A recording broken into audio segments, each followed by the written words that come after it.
शाम को जब अभिनव ऑफिस से घर लौटा तो उसे उसकी पत्नी सीमा कहीं दिखाई नहीं दे रही थी। अभिनव ने अपनी बेटी अंजलि को आवाज देकर पूछा, अरे अंजलि बेटा, तुम्हारी मम्मी कहाँ है? दिखाई नहीं दे रही, कहीं बाहर गई है क्या? अंजलि दौड़ते हुए अपने पापा के पास आई और बोली, नहीं पापा, मम्मी तो अपने कमरे में ही है। पता नहीं आज मम्मी को क्या हो गया। सुबह तो बहुत खुश थी, आपके जाने के बाद मामी जी का फोन आया था। बस पापा, उस फोन के आते ही मम्मी एकदम गुमसुम सी हो गई और चुपचाप अपने कमरे में जाकर बैठ गई और हम लोगों को बाहर खेलने के लिए भेज दिया। अभिनव ने देखा उसकी पत्नी सीमा अपने कमरे में चुपचाप लेटी थी। अभिनव ने अपना बैग एक साइड में रखा और सीमा के पास जाकर बैठ गया और बोला, अरे सीमा, क्या हुआ? तुम्हारी तबीयत तो सही है ना? ऐसे गुमसुम सी क्यों लेटी हो? सीमा एकदम से हड़बड़ाकर बैठते हुए बोली, अरे अभिनव, आप कब आए? अभिनव ने देखा सीमा की आंखें लाल हो रखी थी। अभिनव ने सीमा के हाथों को अपने हाथों में लेते हुए कहा, क्या हुआ सीमा? सच सच बताओ, क्या बात है? तुम्हारी आंखें इतनी लाल और सूजी हुई क्यों है? सीमा फूट फूट कर रोने लगी। सीमा को यूं रोता हुआ देखकर अभिनव घबरा गया और बोला, सीमा प्लीज अब रोना बंद करो और मुझको बताओ आखिर बात क्या है, मुझे बहुत टेंशन हो रही है। सीमा रोते हुए बोली, अभिनव भैया बहुत बड़ी मुसीबत में फंस गए हैं। उनका सारा बिजनेस चौपट हो गया है। उनके बिजनेस में जिन लोगों ने अपना पैसा लगा रखा था वह अपना पैसा उनसे वापस मांग रहे हैं। इन सब बातों से भैया को इतना डिप्रेशन हो गया कि कल रात उन्हें दिल का दौरा पड़ा। ये तो गनीमत है कि भगवान ने उनको बचा लिया। आज सुबह भाभी का फोन आया था, बोल रही थी कि आपके भैया एक बार आपसे मिलना चाहते हैं। आजकल आपको बहुत याद कर रहे हैं। सीमा रोते हुए बोली, मैं क्या करूं अभिनव, मेरे कुछ समझ में नहीं आ रहा। मैं जाऊं या नहीं जाऊं? 5 साल पहले टूटे हुए रिश्ते को अब कैसे जोड़ पाऊंगी? अभिनव ने सबसे पहले तो सीमा को चुप कराया और बोले, सबसे पहली बात तो सीमा, रिश्ता तुमने नहीं, तुम्हारे भाई ने तुमसे तोड़ा था। और रही बात तुम्हारे वहां जाने की, तो मैं यह फैसला तुम पर छोड़ता हूं। मैं तुम्हारे हर फैसले की कद्र करूंगा। थोड़ी देर अपने मन को शांत करो और सोचो तुम्हारा मन क्या कहता है, फिर तुम्हें जो सही लगे वही करना। ऐसा बोलकर अभिनव कमरे से बाहर आ गया। सीमा अब उन बातों के बारे में सोचने लगी जिन्होंने उसे उसके भाई के साथ साथ उसके मायके से भी दूर कर दिया था। सीमा की बहुत अच्छे परिवार में शादी हो गई। सीमा का मायका और ससुराल दोनों फले फूले थे, किसी चीज की कोई कमी नहीं थी। पर कहते हैं ना, वक्त हमेशा एक सा नहीं रहता। सीमा के पति का जमा जमाया फैमिली बिजनेस चौपट हो गया। घर की हालत बहुत खराब होती जा रही थी।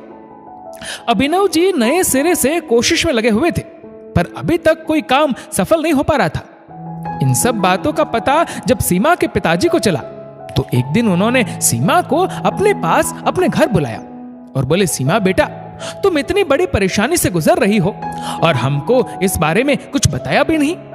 अरे तुम हमारी इकलौती बेटी हो, तुम्हारा हक है मेरी संपत्ति पर भी। तुम हक से अपना हक मांग सकती हो। बस अब मैं तुम्हें इतनी तकलीफ नहीं उठाने दूंगा।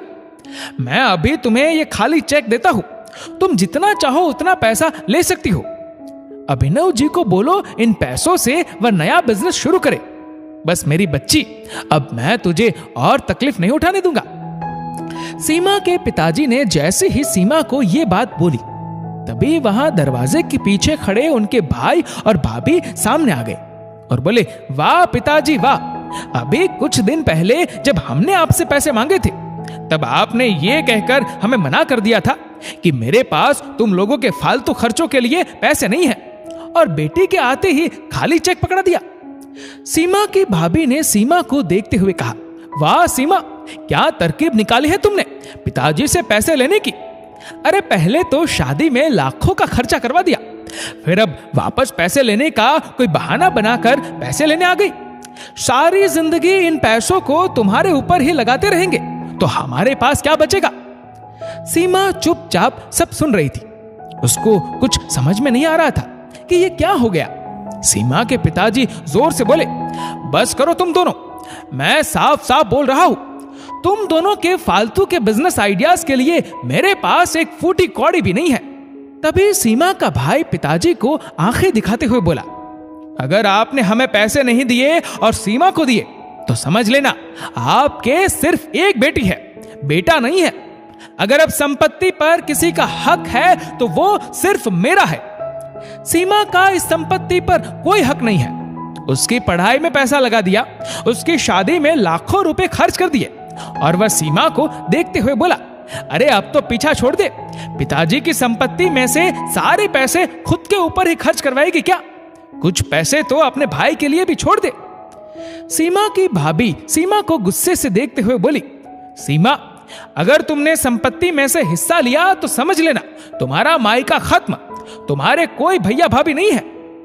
सीमा की आंखों से बस आंसू बहते जा रहे थे, जुबान चुप थी।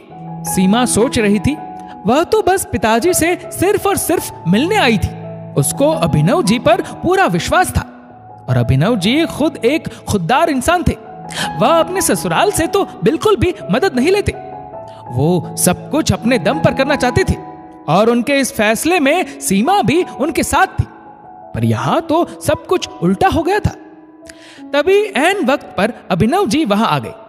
वह सीमा को लेने आए थे। उन्होंने सारी बातें सुन ली थी। अभिनव जी ने सीमा का हाथ पकड़ा और उसके भाई से कहा, ये पत्नी है मेरी, थोड़ा तमीज से बात करो। और गुस्से से बोले, अरे कौन मांग रहा है तुम्हारी मदद? अभी तो मेरे कंधों में इतना दम है, मैं सब कुछ अपने आप कर सकता हूं। अपनी मदद अपने पास रखो।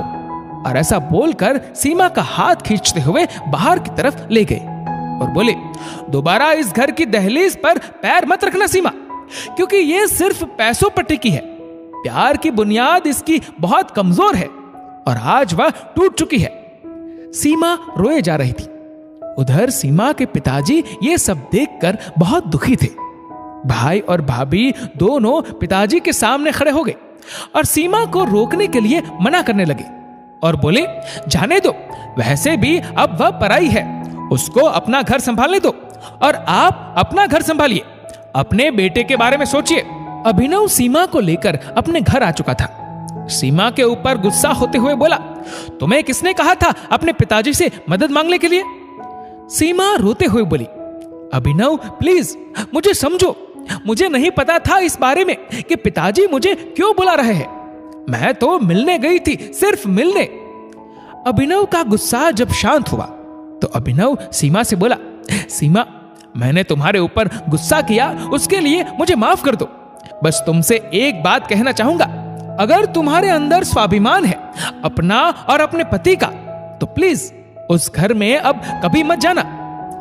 इस बात को पूरे 5 साल बीत चुके हैं। इन 5 सालों में सीमा की अपने पिताजी से जरूर थोड़ी बहुत बातचीत होती थी, पर भैया और भाभी ने कभी गलती से भी इन 5 सालों में सीमा से बात करना तो दूर, उसको कभी राखी पर भी नहीं बुलाया। सीमा का दिल तो अंदर ही अंदर रोता था। पर आज सीमा को भाभी का फोन आया तो ये सब बातें फिर से सीमा के दिमाग में घूमने लगी। एक भाई निष्ठुर हो सकता है, पर एक बहन का दिल तो हमेशा अपने भाई की सलामती की दुआ मांगता रहता है। तभी कमरे में अभिनव आ गए और सीमा को चाय का कप देते हुए बोले, क्या फैसला लिया फिर सीमा तुमने? जाओगी क्या भाई से मिलने? सीमा के बहते हुए आंसुओं ने बता दिया, सीमा भाई से मिलने जाएगी। दूसरे दिन सीमा अभिनव के साथ जब हॉस्पिटल पहुंची तो देखा भैया आईसीयू में थे। अभी वह अच्छे से सही नहीं हुए थे। सीमा ने जब अपने भाई को ऐसी स्थिति में देखा तो अपने वर्षों के आंसुओं के सैलाब को समुद्र बनाकर बहा दिया। तभी सीमा की भाभी वहां पर आ गई। वो सीमा के गले लगकर रोने लगी और बोली, मुझे माफ कर दो सीमा, पता नहीं अक्ल पर कैसे पत्थर पड़ गए थे जो तुमको घर से बेइज्जत करके बेदखल कर दिया था। अरे उस दिन तुम रोती हुई उस दहलीज से क्या गई? तुम्हारे साथ ही सारा वैभव भी चला गया। हम धीरे धीरे कर्जे में डूबने लगे, पर फिर भी हमारा अभिमान कम नहीं हो रहा था। पर कल रात को तुम्हारे भैया के, ऐसा बोलते बोलते सीमा की भाभी रोने लगी। सीमा ने अपनी भाभी को चुप कराया। तभी सीमा ने देखा उसके भैया उन दोनों को कांच से देख रहे हैं और सीमा को अंदर आने का इशारा कर रहे हैं। सीमा जल्दी से दौड़कर कमरे में गई और अपने भाई के पास बैठकर उनका हाथ पकड़कर जोर जोर से रोने लगी और बोलने लगी, भैया आपकी बहन का आप पर कुछ तो हक है ना। अरे संपत्ति का नहीं पर विपत्ति आदि करने का हक तो दे दो भैया। आप कितने दिनों से अंदर ही अंदर घुट रहे थे। अरे मुझसे तो बोलते, मैं आपकी कुछ मदद जरूर करती। आपकी बहन आपकी विपत्ति को सिर्फ आपकी नहीं अपनी भी मानती है। आप पर आई हर विपत्ति को आपकी ये बहन हमेशा आपसे आधा करेगी, चाहे इसके लिए आप मुझको कितनी ही बातें क्यों ना सुनाओ। भैया आप प्लीज अब टेंशन लेना छोड़ दो, मैं आपका हर कर्ज उतार दूंगी। भैया प्लीज आप जल्दी से ठीक हो जाओ। उधर सीमा के भाई के दोनों हाथ सीमा की तरफ जुड़ गए और आंखों से आंसुओं की गंगा जमुना बहने लगी।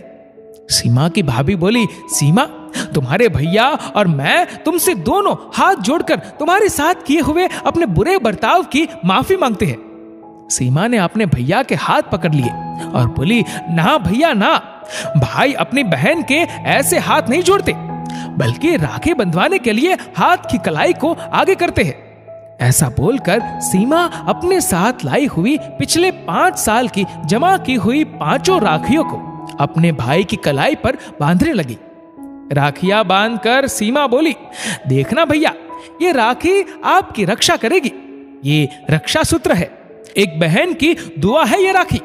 देखना आप जल्दी से ठीक होकर घर आ जाओगे। भाई बहन को वापस एक हुआ देखकर दूर खड़े अभिनव जी की आंखों में भी थोड़ी सी नमी आ गई। आज रिश्तों की खटास मिठास में बदल गई थी। दोस्तों इस वीडियो को लेकर आपकी क्या राय है नीचे कमेंट करके जरूर बताएगा। और अगर आपको वीडियो अच्छा लगा हो तो वीडियो को लाइक करेगा, शेयर करेगा ज्यादा से ज्यादा लोगों तक। और ऐसे ही और भी इंस्पिरेशनल वीडियोस के लिए सब्सक्राइब करें हमारे यूट्यूब चैनल को और फेसबुक पर फॉलो करें हमारे पेज को। धन्यवाद।